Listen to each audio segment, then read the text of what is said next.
येतो आणि महाराष्ट्राच्या डोक्यावर मिळा बोलतो आणि केंद्राचं सरकार त्याला पाठिंबा देत असेल तर हे सरकार तुमचं आमचं आहे का? आता माझ्या समोरचा प्रश्न आहे, हे सरकार तुमचं आमचं नाही. प्रश्न सांगतो, विस्थापित आणखी होणार आणि प्रस्थापित मात्र होईल. आणि जो धरण झाला 22 गावं दिली, पिंपळगाव मोबत हा 12 गावं दिली. किती लोकांचं पुनर्वसन केलं? का केलं नाही? सत्ताधारी झोपले होते का? सरकार कोणाचे ठरवणारे कोण आहे? ते खऱ्या अर्थाने गोरगरीब कष्टकऱ्यांच्या बाजूचे आहे का प्रस्थापितांचे डोळे उचलणारे आहे? हे पहिल्यांदा आपण ठरवलं पाहिजे. आपले शत्रू कोण, आपले मित्र कोण आणि खऱ्या अर्थाने आपल्याला कोणाशी संघर्ष करायचा हे आपल्याला ठरवता आलं पाहिजे. हे जोपर्यंत तुम्ही ठरवत नाही, अनेक मोर्चे होतील, अनेक गोष्टी होतील. परवा इथं शिष्टमंडळात मी होतो, त्याचा कायदा कशाची खातात? या बैलांना तपास नाही हो, त्याचा कायदा असा कायदा आहे हे त्यांना माहिती नाही. हा कायदा झाला, हा कायदा झाला, हा आपोआप सरकारच्या ठोक्यात आल्याने झाला. या कायद्यासाठी 40 वर्ष संघर्ष केला आणि म्हणून 1996 साली हा कायदा आमचे या जिल्ह्याचे न्यायदंडाधिकारी, जिल्हा न्यायदंडाधिकारी विद्वान अरे ज्याचा वशिला हा वशिल्याचा पुत्रा आणून बसवलेले असा मी म्हणतो. त्याने कार्यकर्ते गेले, पुढारी गेले तर उठून उभे राहून या या या या साहेब म्हणतात आणि सामान्य कार्यकर्ते गेले तर काय म्हणतात? आम्हाला वेळ नाही त्यांना. म्हणजे या जिल्ह्याच्या न्यायदंडाधिकाऱ्याला या जिल्ह्यातली या तालुक्यातली 24 गावांचं विस्थापन होणार आहे, त्यांना झळ बसणार आहे. 55 गावं ठाणे जिल्ह्यातली एकूण 60 गावांना झळ बसणार आहे आणि त्यांना वेळ नाही. अत्यंत तातडीची मिटिंग आहे. हे अत्यंत तातडी 68,000 लोक या तालुक्यामध्ये विशिष्ट कम्युनिटीची राहतात, त्यांच्यासाठी वेळ नाही. निवासी कलेक्टरकडे गेलो, प्रकल्प काय आहे मला माहिती. अरे लाज वाटली पाहिजे तुमच्या सहीशिवाय या तुम्ही तुमची कमिटी केल्याची धोका घेते का? मला हेच माहिती नाही. माहिती नाही सांग. जिल्ह्याच्या प्रमुखाधिकारी यासारखी सैन्याची बाब दुसरी असू शकत नाही. म्हणून हे घटनेचे रक्षक नाही, हे घटनेचे भक्षक आहे. हे पहिल्यांदा आपण समजून घेतलं पाहिजे. हे इथं जे बसलेले असतात हे सगळेच प्रशासकीय अधिकारी हे आपल्या बाजूचे असतात असं समजण्याचं काम आहे. शेवटचं उदाहरण सांगतो.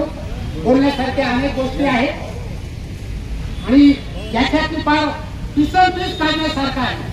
आमदार साहेब आले याबद्दल मी त्यांना धन्यवाद देतो. दोन्ही आमदारांनी येऊन निदान शाखेत तरी आम्हाला पाठिंबा दिला. साहेब या तालुक्यात जे बंधारा होणार आहे तो माणिकगाव मध्ये 10 टीएमसी जे पाणी आहे त्याच्यातलं जवळजवळ 1 टीएमसी पाणी जे माणिकगाव मध्ये येते ते थांबणार आहे. त्याच्यामुळे घर कोणाला बसणार आहे? केवळ आदिवासीलाच बसणार नाही तर पूर्ण जो 10 टीएमसी पाणी पूर्व भागात जातं त्यांचं सुद्धा पाणी कमी होणार. हे सुद्धा आपण लक्षात घेणं काळाची गरज आहे. आणि म्हणून या प्रश्नाचा विचार करत असताना त्यांनी फार सोपे आकडे केले. 505 लोकांचं विस्थापन होणार आहे. कुठल्या? पुणे जिल्ह्यातल्या किती? ठाणे जिल्ह्यात काय फर्गेशन नाही. लक्षात घ्या. आंधळ दळतंय आणि पुत्रपीठ खातंय. 2652 लोक त्याच्यात विस्थापन इनडायरेक्ट होणार आहे. कोणती? त्याचा उल्लेख नाही. 166 हेक्टर वरती जमीन जाणार आहे का खालची जमीन आहे त्याचा कुठं उल्लेख? 166 हेक्टर जे सरकार आणि ज्याची कायद्याची अंमलबजावणी वन अधिनियम आपण सांगतो त्याची परस्पर केंद्र सरकारने 60 हेक्टर जमीन परस्पर आधाराला वर्ग केल्याची मान्यता दिल्याचं पत्र देऊ शकतं. पण आदिवासीला जगण्यासाठी उपीके उपजीविकेसाठी 4 हेक्टर जमीन देण्याची दानत यांची नाही. हे तुम्ही समजून घेतलं पाहिजे. आणि म्हणून त्याचा कायदा यांनी पायदळी करून वन अधिनियम पायदळी करून पर्यावरणाचा कायदा पायदळी करून यांनी जो वनजीव संरक्षण कायदा आहे तो सुद्धा म्हणजे फॉरेस्ट खातं, महसूल खातं, पर्यावरण खातं आणि त्याच्या पुढचा कळस कदाचित आमच्या बऱ्याचशा बसलेल्या लोकांना माहिती नसतं आमच्या जे काही पारबंधारे विभाग आहे ना त्यांनी पत्र दिले पाणी यांना आम्ही देणार कोणाला विचारलं होतं आमदार साहेब तुम्हाला विचारलं होतं या प्रकल्पासाठी पारबंधारे विभागाने मान्यता दिलेली आहे जे पाणी लागेल ते जे विस्थापित होणार ज्यांचा पाण्याचा हक्क हिरावून घेतला जाणार आहे त्यांना सुद्धा विचारलं नाही आणि मान्यता देऊन टाकली म्हणजे 4 भिंतीच्या आत बसून तुम्ही जर निर्णय घेणार असाल तर ते भिंत करून आम्हाला तुमच्या ठेकराचा घालायला आत यावं लागतं हे तुम्ही समजून घ्या. म्हणून बंधून बोलण्यासाठी अनेक गोष्टी आहेत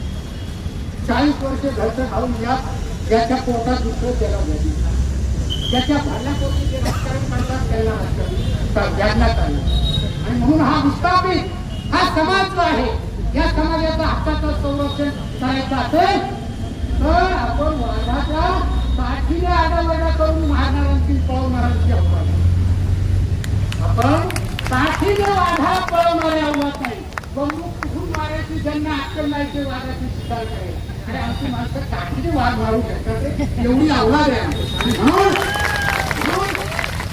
हे कोणासाठी काय चोरासाठी दरोडेखोरासाठी बलात्कारीसाठी आणि अनैतिक मार्गाने वाढणाऱ्यांसाठी आपण चोरी केलेली आहे का आपण चोरी करण्यासाठी आलोय का आणि आम्हाला जो निसर्गाने आणि जो घटनेने अधिकार दिलेला आहे तो अधिकार तुम्ही हिरावून घेणार असणार तर तुम्ही वाट्याची शिक्षा भोगायला आणि तयार आहे असं म्हणून याचं दरवाजे तोडून जेलमध्ये जाण्याची तयारी म्हणून एक किस्सा शेवटचा मी सांगतो दोघं झाले त्याला अडवायला गेलो आणि 1,500